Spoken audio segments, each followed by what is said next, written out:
Je sais pas depuis combien de temps les amis vous suivez le football, depuis combien de temps vous êtes fan du Real, du Barça ou de n'importe quel club en général, ça c'est pas important. Mais en tout cas je vous conseille d'écouter cette vidéo jusqu'au bout car il y a beaucoup de choses qui m'énervent. Moi ça fait plus de 20-25 ans que je suis le football, j'ai 27 ans tu vois. Et c'est la première fois par exemple que je suis autant déçu. Autant des supporters du Real que du Barça et surtout de cette tension qu'il y a chez les supporters et entre les clubs du Real-Barça. Petite mise en contexte, en ce moment le Barça et le Real se disputent beaucoup parce que le Barça l'autre jour a vu Laporta, son président, prendre la parole dans les médias pour enfin s'expliquer sur l'affaire Negreira. Alors certes il a montré des documents en les sortant de nulle part parce que pendant tout le début du procès il a dit qu'il les avait plus etc. Il a quand même réussi à en sortir et tant mieux pour eux, ça va peut-être les empêcher d'avoir une grosse sanction. En tout cas le procès va durer encore un peu longtemps vu qu'en plus t'as l'UEFA qui se met dedans, la FIFA et les hautes instances aussi qui les ont rejoints. T'as tous les clubs de Liga qui sont contre le Barça et qui veulent que toute la procédure aille au bout pour bien comprendre si oui ou non il y a eu bien de la corruption au-delà des conflits d'intérêts qu'il y a de contracter l'ancien vice-président des arbitres espagnols qui avait quand même du pouvoir mine de rien au sein des arbitres espagnols pour les noter, pour en tout cas gérer leur carrière sur le court, moyen et long terme, même s'il les désignait pas directement, c'est lui qui faisait les rapports, qui les notait et qui ensuite leur faisait une évaluation qui leur permettait de rester au plus haut niveau, pas du tout. Enfin bref, ça j'en ai déjà parlé plusieurs fois. Et Laporta, plutôt que défendre le Barça avec des éléments concrets, a pendant 2 heures noyé le poisson. Il a attiré l'attention ailleurs, il a tiré sur Laporta, il a tiré sur Tebas pardon, sur la Liga, sur les autres clubs, sur les arbitres, il a tiré sur tout ce qui était possible, l'UEFA, la Ligue des Champions, la Super League, il a tiré sur le Real Madrid, tout ce que tu veux. Mais il a plus tiré sur le Real Madrid en disant par exemple que le Real Madrid était historiquement favorisé, que c'était une honte qui se portait partie civile contre le Barça parce que eux, historiquement favorisés, équipe du régime de Franco, toute la clique. Il en fallait pas plus pour que le Real, même si Pérez était occupé bien sûr à la confrontation Real-Chelsea, vu que nous on joue encore la Ligue des Champions, on n'a pas le temps de perdre du temps avec ces conneries, du coup le Real n'a pas fait une grosse réponse à part par une petite vidéo qui était déclinée en espagnol et en anglais pour donner tous les faits comme quoi Franco était bien lié aussi de près ou de loin au FC Barcelone, qu'il les a sauvés de la crise plusieurs fois, qu'ils étaient hyper endettés, qu'il a effacé leurs dettes, même si bien entendu il y a tous les faits historiques qui sont pas tous relatés là-dessus, mais le Barça de base avec Laporta est allé trop loin. Il a allumé les braises de la tension, c'est exactement ce qu'il cherchait, attirer l'attention sur autre chose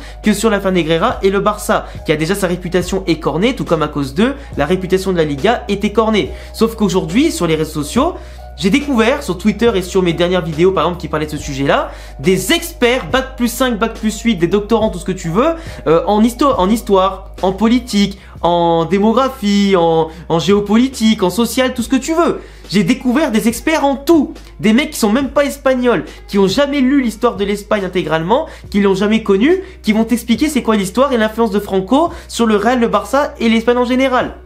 Mais c'est à mourir de rire. Et c'est là où justement intervient 2 notions qui me pètent les couilles en parlant de supporters, c'est le fanatisme et le clubisme. Ceux qui, même quand leur club est dans la merde, où c'est attesté qu'il y a des conflits d'intérêts, qu'ils ont fauté, qu'ils ont fait des choses plus ou moins graves, ils sont capables de enlever la prise de recul et l'objectivité, ils sont totalement aveugles et bornés et vont prendre la moindre information fake comme argent comptant, ils vont détourner la vérité pour la mettre dans leur sens, se persuader que leur club ou leur joueur ou je sais quoi préféré va dans le bon sens et a raison de se plaindre ou je sais pas quoi, et que tous les autres c'est des méchants. Et inversement, les autres supporters, ils vont pointer du doigt forcément l'adversaire pour avoir fauté et ensuite amplifier tout ça. Et que ce soit du Real ou du Barça, Laporta et le Real, il y a eu des éléments vrais dans ce qu'ils disaient, mais des éléments faux aussi. Chacun fait à sa sauce pour défendre sa patrie.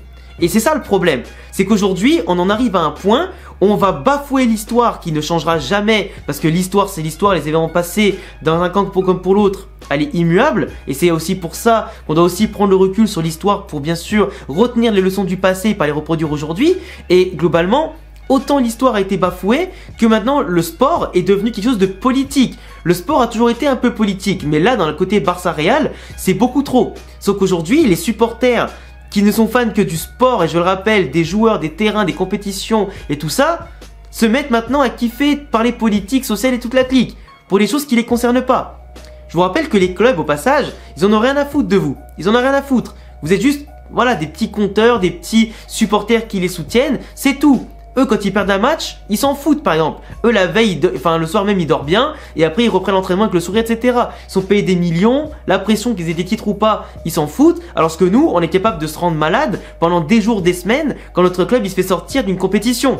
Ou qu'il perd un match. Tu vois ce que je veux dire ou pas? On est limite plus attachés, nous, au club, que les joueurs et les gens eux-mêmes qui travaillent dans le club.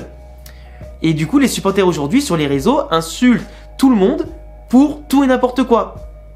La tension Real-Barça, c'est d'une délire en ce moment. Même à l'époque, Guardiola-Mourinho, ça s'insultait pas comme ça. Faut dire que les réseaux sociaux étaient un peu moins développés à l'époque. Mais aujourd'hui, c'est devenu un enfer.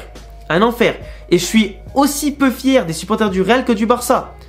Comme peut-être j'ai été aussi peu fier des fois de mon attitude à des moments, parce que j'ai voulu m'intéresser à ce sujet-là aussi. Sauf que moi, pour rappel, et pour certains ceux qui savent pas, moi j'essaie d'en parler quand même par rapport à l'histoire que je connais, parce que mes grands-parents ont fui l'Espagne dans les années 60, ils sont venus en France avec mon père, ils ont fui Franco, ils ont fui tout ça, et globalement, ils m'ont raconté déjà comment c'était.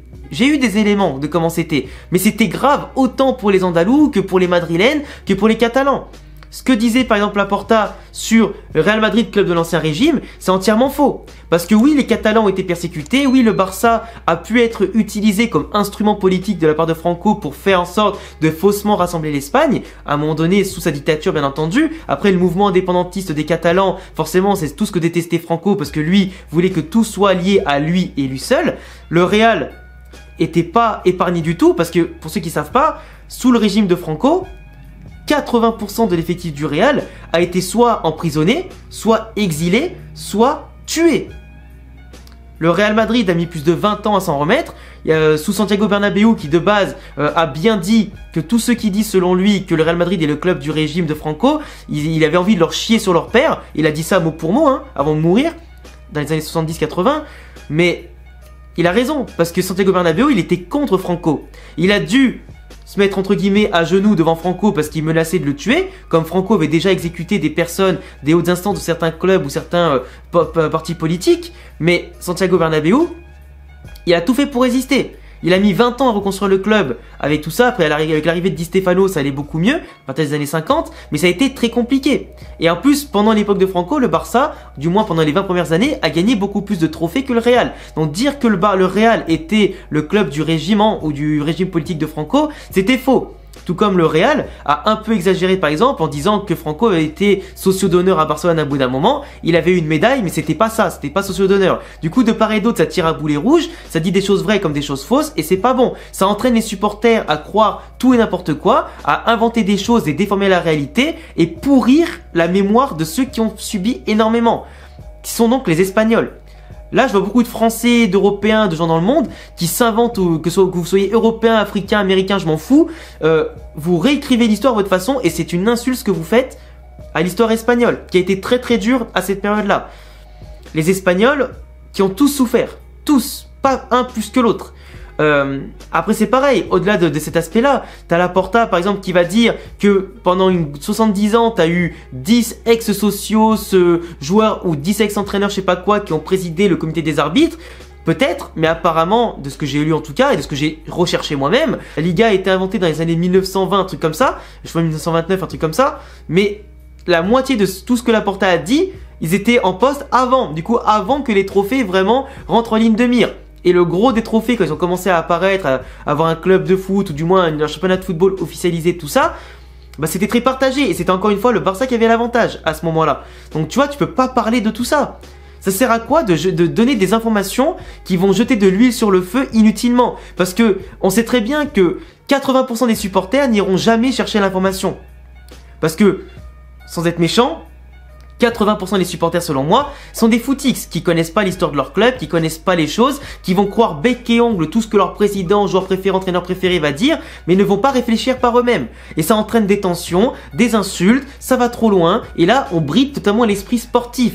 Aujourd'hui, le Real Barça c'est devenu plus que politique, c'est devenu plus que social et c'est devenu plus qu'autre chose. C'est même entré dans la sphère juridique. Et je pense pas qu'ici, comme j'ai dit tout à l'heure, qu'il y a des juristes bac plus 8 chez vous, du moins il doit y en avoir 1 sur 1000 ou 1 sur 10 000 parmi vous, mais on connaît même pas la moitié des choses. Je vous le dis, on sait même pas ce qui se passe dans le monde du football, comme dans le monde des grosses entreprises ou du commerce en général, ou même dans la politique du gouvernement de n'importe quel pays. On sait pas 1/1000 de ce qui se passe dans ce monde. On le sait pas. Beaucoup de choses sont censurées, sont faites en soum-soum. Il y a des choses qui sont faites pour le business, pour l'intérêt des plus grands, plus que pour la masse. Ça, je vous apprends rien. Mais défendre des gens que vous ne connaissez même pas personnellement, juste à travers les médias où les images sont fabriquées, sont déformées, stop. À un moment donné, les gars, stop. Stop. Les footix, va falloir faire vos propres recherches au bout d'un moment, apprendre à réfléchir et correctement comprendre l'histoire de votre club et les enjeux aussi de votre club, et pourquoi pas l'histoire du pays en question, parce qu'elle était très compliquée, très complexe, et voilà, même quand vous connaissez même pas l'histoire de votre propre pays, venez pas donner des leçons sur l'histoire d'un autre pays, que vous connaissez encore moins, voilà, et sinon à part ça, moi ça me déçoit tout ça. T'as beau essayer d'expliquer les choses, moi quand j'essaie de faire ma vidéo par exemple l'autre jour, même si j'ai expliqué juste des faits, je n'ai rien inventé. J'ai analysé ce qui a été dit, ce qui a été fait. Laporta a noyé le poisson, les autres clubs lui ont clairement fait comprendre qu'il a dit n'importe quoi et qu'il a détourné l'attention. J'ai analysé ça pareil, avec une prise de recul quand même. Les gens m'ont dit que je mentais, alors que je peux pas mentir sur des choses qui ont été avérées et révélées au public. À un moment donné, quand vous êtes aveuglé comme ça et vous traitez de menteurs les gens qui disent la vérité ou qui relatent des faits, je comprends plus, tu vois. En tout cas, cette vidéo, elle était principalement faite pour donner mon avis sur cette guerre Real Barça que je trouve ridicule. Nous, les supporters, on doit s'occuper que du terrain, ce qu'on aime et ce qui nous anime. Le reste, arrêtez de vouloir amplifier les choses. S'il y a une vérité qui doit être sortie, elle sortira au bout d'un moment. Et je vous ai déjà teasé sur Twitter que j'allais faire une énorme vidéo documentaire. Donc un documentaire, pas une prise de position pour le Real ou le Barça, à propos de justement du régime de Franco et son impact sur le football espagnol. Et globalement sur l'histoire espagnole entre le Real Barça et les autres clubs, tu vois. Et le sport en général. Et tout ça.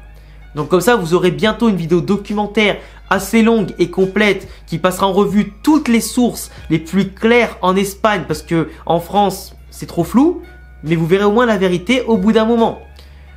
Aujourd'hui, je suis déçu de l'attitude de beaucoup, en tout cas, qui se sont énervés en commentaire, sur les réseaux, et j'espère que tout le monde maintenant se détendra un petit peu, reprendra son rôle de supporter. Tu peux chambrer l'autre par rapport à la Copa, la Supercopa, la Liga, ce que tu veux, même si le Barça, par rapport à l'Europa League par exemple, vous n'avez pas trop votre mot à dire, mais si on se fait sortir par City en demi-finale. Mais le reste, tout ce qui est clubisme, fanatisme, les footix, les gars, faut oublier s'il vous plaît. Tout ce que vous ne maîtrisez pas, n'en parlez pas. Parce que non seulement vous êtes ridicule, non seulement vous vous décrédibilisez tout seul, vous faites juste les fans aveugles, vous avez 30, 40 ans, 50 ans, vous pleurez pour des choses qui sont nulles, ou qui vous concernent pas, où les gens s'en foutent de vous. C'est aberrant. Après c'est comme ça prend des proportions sur les réseaux avec en plus les sites où des fois des gens, des célébrités, même des footballeurs qui vont liker tel truc ou qui vont remettre de l'huile sur le feu. Mais nous les gars on est que des supporters. Donc aujourd'hui la mission elle est claire. Calmez-vous, chambrez-vous, mais n'allez pas plus loin. Ça sert à rien. Maintenant j'espère que ce message de bienveillance se passera, que les 13 minutes de cette vidéo, ou un peu moins, un peu plus, je sais pas, seront passées correctement avec le bon message dans vos têtes. Dites-moi ce que vous en pensez en commentaire. N'hésitez pas à vous abonner, cocher la cloche, le petit pouce bleu, que vous soyez fan du Real ou du Barça ou de n'importe quelle équipe. Ça parlait vraiment à tout le monde aujourd'hui ce que j'ai dit, je pense. Et puis voilà, mes raisons en description. Et puis à bientôt pour d'autres vidéos qui seront, je pense, beaucoup plus joyeuses que celle-ci. Ciao les gars.